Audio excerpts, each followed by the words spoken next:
Was fasziniert uns an ihm? Was hat ihn zu der Person gemacht, die er heute ist? Was bewegt Menschen dazu, ihn zu hassen, ihn zu besuchen?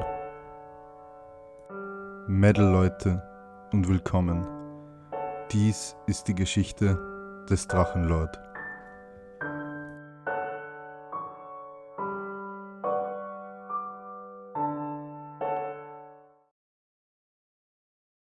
Am 24. Mai 2018 berichtete Rainer in Ein Auto, der wo nimmer fährt, dass er das zweite Auto, das bei ihm auf dem Hof stand, ausschlachten würde und mit den Teilen sein Auto reparieren würde.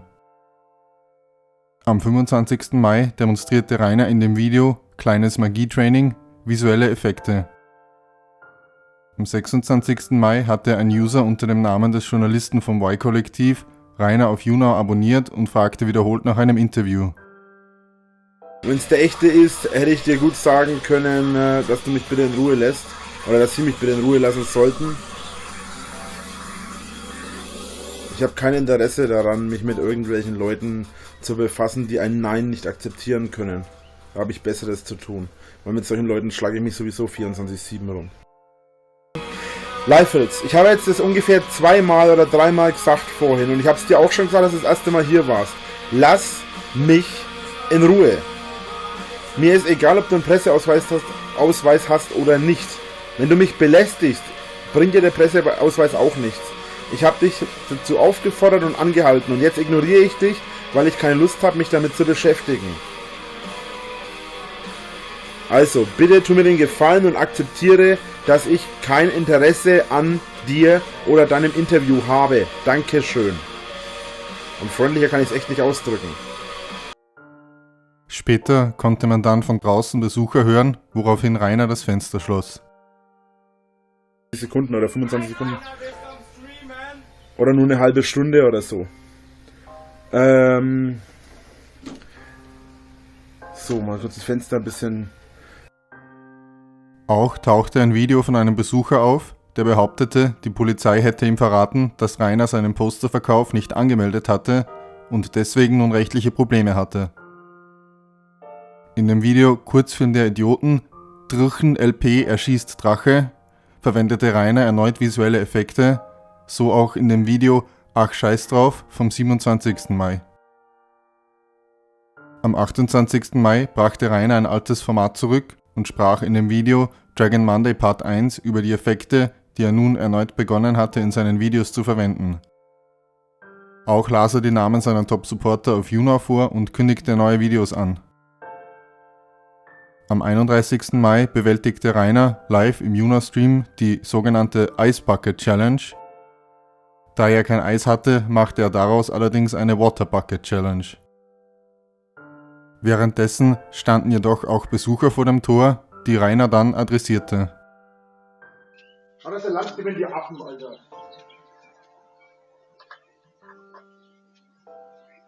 Wollt ihr auch einen Eimer abhaben? Wasser. Schau, dass der Land gebindet, ey. Man kann nicht in Ruhe streamen oder aufnehmen. Dann verschwindet, wenn ihr ganz normales seid. Oder? Ja, dann tschüss. Ja, das hat bei mir falsch.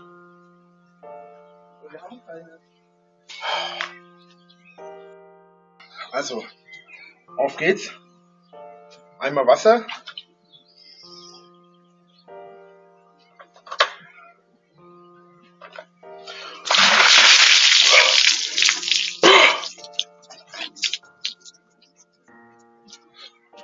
Und weil wir das Ganze ein bisschen abrunden, ich aber nur einen Eimer habe, machen wir noch einen zweiten draus.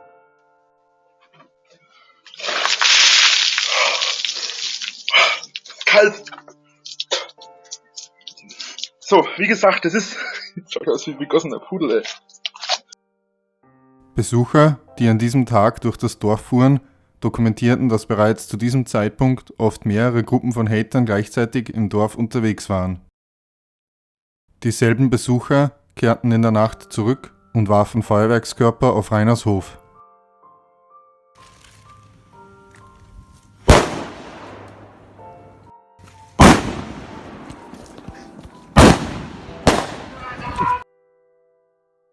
Am 1. Juni 2018 interviewte Herr Newstime den Journalisten, der für die erste Drachenlord-Dokumentation vom Y-Kollektiv verantwortlich war und zu diesem Zeitpunkt an einer zweiten Dokumentation arbeitete. Dieser wehrte sich im Interview unter anderem gegen die Anschuldigungen, ein Hater zu sein. Wie Rainer auf Teamspeak enthüllte, hatte er dieses Interview auch angesehen. Dann sprach er darüber, gewaltsam gegen Besucher vorzugehen und über seine Größe, Gewicht und körperliche Stärke. Wobei ich tatsächlich auch schon mal drüber nachgedacht habe, theoretisch gesehen, wenn die hier sind, ich könnte die so derbe rumhauen, eigentlich könnten die mir gar nichts machen, Ja, weil die auf eigene Verantwortung hierher kommen. Ja, Ich bin aber über 1,90, ich wiege fast 200 Kilo. und wenn da ich 3 Leute persönlich- kommen? 3 Leute. Ich wieg fast 200 Kilo. Ich bin da nicht so stark, wie ich gerne wäre, aber ich bin auf jeden Fall stärker als die meisten, die hierher kommen. Vor allem, wenn ich mir anschaue, welche Leute hierher kommen. Kaum einer von denen, die hierher kommen, schaut aus, als wäre das jetzt ein Bodybuilder oder so, oder hätte Ultramuskeln. Klar, Ja, haben weil 100 die haben Pro dann noch Kraft. Besseres zu tun. Ja, natürlich. Und die meisten davon haben auch Mengen mehr Verstand im Kopf. Auf Nachfragen äußerte sich Rainer dazu, wie er damals den Führerschein bekommen hatte. Ich habe 2 Fehlerpunkte gehabt in der schriftlichen Prüfung. In der Echt? praktischen Prüfung ohne Probleme durchgekommen beim zweiten Mal. Beim ersten Mal ein bisschen komischen Prüfung gehabt. Ich habe dafür schon viel gelernt, aber ich habe die schriftliche Prüfung mündlich gemacht wegen meiner Legasthenie. Ach so. Und da schreibst du es ja auch, aber da liest ja jemand die Fragen vor und die Antworten. Und Und die Antwortmöglichkeiten auch. Ja, sage ich ja. Die Fragen und die Antworten liest dir jemand vor. Und du kannst dann halt aussuchen, welche. Und sage ich aber deutlich dazu, ich hätte 3 Punkte, also ich hätte 3 Fehlerpunkte mehr gehabt. Aber wenn ihr einen Führerschein macht, falls ihr noch keinen habt, die kostet zwar mehr, aber macht immer die mündliche. Lernt gescheit und macht die mündliche einfach deswegen, weil die einfacher ist. Dann sagt euch der Prüfer. Ja, dafür Ja, musst du doch irgendwas der Prüfer- bescheinigt haben, dass du ADHS oder ADS oder sonst irgendwas hast. Also Oder Legasthenie. 2007, als ich meinen Schein gemacht habe, nicht, ne. Ich bin damals auch hingegangen und habe gesagt, wisst ihr was, ich habe keinen Bock, die Prüfung schriftlich 3-mal machen zu müssen oder was, weil ich irgendwelche Fragen nicht begreife oder nicht richtig lesen kann. Also bin ich hergegangen und habe mit meiner Mutter damals zusammengelernt. Meine Mutter hat mir die Fragen vorgelesen, also ich hätte es selber lesen können, aber ich wollte mich dann daran gewöhnen, dass mir das jemand vorliest auch. Und dann hat mir das halt jemand vorgelesen, ich habe dann die Fragen beantwortet, habe das dann überprüft und hatte eigentlich immer die volle Punktzahl, also beziehungsweise die nicht vorhandene Punktzahl, weil da geht es ja darum, keine Punkte zu haben. Am 2. Juni erschien das Video Keiner Kommentar zu der Doku am 4.6.2018. Darin brachte Rainer sehr deutlich zum Ausdruck, dass er mit der Ausstrahlung der Dokumentation nicht einverstanden war. Im Klartext, ich möchte nicht, dass über mich eine Dokumentation im Fernsehen ist, die ich selbst nicht vorher gesehen habe, weil ich dann nicht weiß, was darin abgespielt wird. Das war, glaube ich, jetzt deutlich genug, hoffe ich jedenfalls. In diesem Fall waren sich Rainer und ein großer Teil der Hater einig darüber, dass durch die Dokumentation dem Phänomen Drachenlord nur noch mehr Aufmerksamkeit zuteil werden würde und die Situation sich dadurch verschlimmern würde. Am 3. Juni schließlich erschien dann die Dokumentation Rabiat, Drachenlord und seine Hater, Hass ist ihr Hobby. An diesem Tag lud Rainer das Video Sachlich gegen Mobbing hoch. Darin behauptete er unter anderem, als Opfer könne man sich nicht gegen Mobbing wehren und würde es meist nur noch schlimmer machen, wenn man versuche, dagegen vorzugehen. Die Verantwortung sah er vor allem bei Außenstehenden, welche dem Mobbingopfer helfen sollten. Am 4. Juni erschien Dragon Monday Part 2, in dem Rainer darüber redete, dass er letzte Woche fast keine seiner Ankündigungen bezüglich Streams oder Videos erfüllt hatte. In dem Video Einfach Danke bedankte sich Rainer, da er nun 70.000 Abonnenten erreicht hatte. Am 6. Juni lud Rainer das Video Der Junge des Wolfes Part 1 hoch, in dem er eine selbstgeschriebene Geschichte vorlas.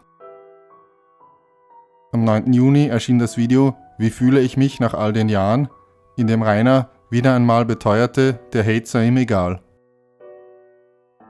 Zusätzlich lud Rainer auch Rückwärtseffekte kurz Erklärung hoch, ein Video, in dem er sich beim Körbewerfen und Trinken filmte und die Aufnahme dann rückwärts abspielte. Am 10. Juni erschien das Video Nostalgie pur, so machen wir das mit dem Format DL. Darin berichtete Rainer, dass er seine alten Drachenlord-Videos von Re-Uploads heruntergeladen hatte und kündigte an, diese nun auf seinem Kanal hochzuladen. Im Juno-Stream schien es, als ob Rainer seine Pläne abzunehmen auf Eis gelegt hätte. Nachher machst du noch Sport. Seit wann mache ich Sport? Am 11. Juni traf er im Stream jedoch Aussagen, die der vorherigen widersprachen. Du kannst jetzt ja wieder fit werden, Rainer, du bist keine 70. Was glaubst du, was ich zurzeit tue?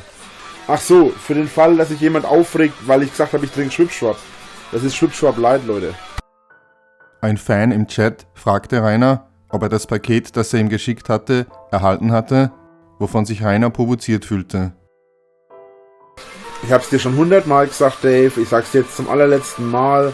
Ich weiß nichts von einem Paket. Du brauchst mich nicht als jemanden hinstellen, der ich nicht bin. Also, lass es. Okay, ich sag's jetzt zum allerletzten Mal, Dave, du Spinner. Und es tut mir leid, wenn mir jetzt echt der Geduldsfaden reißt. Ja? Jetzt pass mal auf, du kleine Bitch. Ich hab nämlich die Schnauze voll davon, dass Leute sagen, dass ich lüge. Moment, wo ist das blöde Teil? Ich muss jetzt extra aufstehen wegen dieser Scheißaktion hier.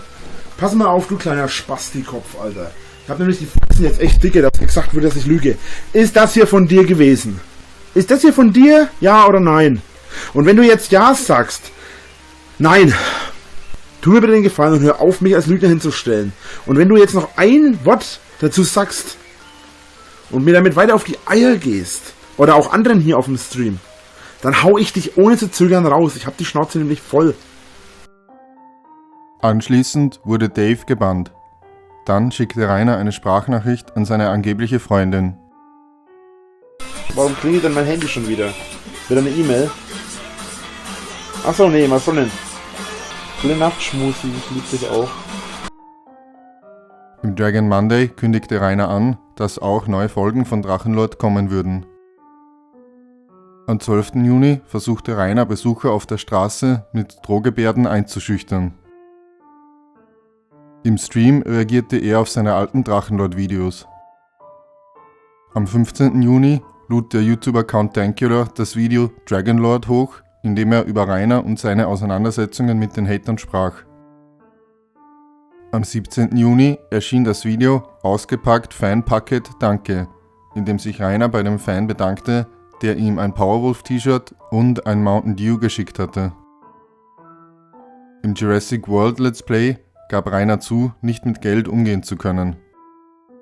Ich habe heute einen Kommentar gelesen. Du hast mit diesem Let's Play mal wieder gezeigt, dass du absolut nicht mit Geld umgehen kannst. Oder wieder mal gezeigt, dass du nicht mit Geld umgehen kannst. Irgendwie so stand es da. Ja, stimmt. Ich kann nicht mit Geld umgehen, das ist richtig. Habe ich aber auch nie behauptet. In dem Video Schrankvlog filmte sich Rainer dabei, wie er eine Kommode in den Raum des Hauses schob, in dem er sich die meiste Zeit aufzuhalten schien. Daraufhin sprach er im Stream darüber, wie anstrengend die Umräumaktion gewesen war. Oh, ich sag euch, das war echt eine harte Arbeit, ey. Ein hartes Stück. Und dann habe ich das nicht um die Ecke gekriegt, weil es so eng war. Boah, ich sag euch, das war echt hart. Auch enthüllte Rainer, nicht zu wissen, wer Count Dankula war und dementsprechend das Video über ihn auch nicht gesehen zu haben. Dann verriet er, eine Wassertablette genommen zu haben. Demnach litt er also wieder unter Wasserablagerungen in den Beinen. Am 18. Juni präsentierte Rainer im Stream stolz eine Amazon Alexa. Alexa, wer ist Drachenlord? Drachenlord ist das Pseudonym eines deutschen YouTubers. Alexa, wer ist Regenbogenschaf? Ich bin mir leider nicht sicher. Genau das meinte ich nämlich, das ist nämlich die Pointe dran gewesen. Alexa, wer ist Red TV? Alexa, wer ist Dorian? Das Da bin ich mir leider nicht sicher. Alexa, wer ist Dorian der Übermensch? Das weiß ich leider nicht.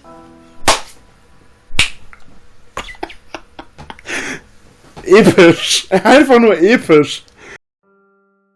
Daraufhin erschien am 19. Juni das Video Ausgepackt Amazone Alexa. Und zwar habe ich mir nämlich gekauft eine Alexa, damit ich auch meine Frau im Haus habe. Ihr versteht? Nee, ich habe eine Freundin mittlerweile. Alexa, erzähl mir eine Bauernweisheit. Dein zuletzt hinzugefügtes Hörbuch wird gestartet. Was? Willkommen bei Audible. Stopp! Gute Unterhaltung. Alexa, stopp! Das braucht keiner zu wissen, was ich da für Hörbücher höre. Spiel den Song Unbesiegt von Equilibrium. Unbesiegt von Equilibrium. Was?